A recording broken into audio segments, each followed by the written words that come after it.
আমি যে তোরে একটা কলিজা দিলাম, আমি যে তোরে একটা মায়ার ঘর দিলাম, আমি যে তোরে একটা মায়ার বাঁধন দিলাম, এই বাঁধনটার মধ্যে আমি একটা প্রেমের চিঠি দিলাম। ওই সন্ধ্যার সময় তো একবার আমার চিঠিটা একটু পড়লি না? বইয়ের মধ্যে আমি যে একটা মায়ার বাঁধন, একটা মায়ার বই দিলাম, এই আইডি কার্ডটা দিয়ে আমার জন্য ঠিক করলি না?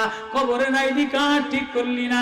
কবরের ID card, British ID card নষ্ট হয়ে যায়, ব্রিটিশ আইডি কার্ড ফিঙ্গারপ্রিন্ট না মিললে মিলে না, ইংল্যান্ডের আইডি কার্ড মিলে না, কানাডার আইডি কার্ড মিলে না, মিললেও গ্রামের জন্য টান লাগে। অনেকে আমার সাথে যদিও মিলে তারপরেও ওই দেশের কৃষ্টি কালচার ভালো লাগে না, হোটেলের ব্রিটিশ আইডি কার্ড বানায়া হোটেলের বয়াগিরি করা লাগে, রাস্তা ক্লিনার করা লাগে, গাছের বাধা সাফ করা লাগে। ব্রিটিশ রাগ করেন না, ব্রিটিশ আইডি কার্ড বানাইয়া একটা ঘর বানানোর জন্য ট্যাক্সি কাপ চালান লাগে।